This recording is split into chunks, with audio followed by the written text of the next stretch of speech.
Welcome, here I've got Samsung Galaxy M01 Core and I'm gonna show you how to turn on and off the camera grid lines at this device.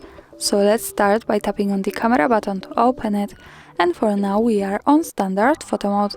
From here let's go to the left corner button to open the advanced camera settings. Here we are. Now we have to focus on useful features category. At the first position we have the grid lines. By using the button from the right we can easily turn them on and turn them off as we need. Now let me keep them turned on. When we go back to the camera, now we can see these lines in the preview. They are useful, for example, when we want to use the rule of thirds in photography or making experiments in composition at our picture. And of course remember that these lines are not visible at the real photo, so when I take a picture and when I go to the left to the button that follows us straight to the gallery, we can't see them. So the grid lines are only to help us taking better photos.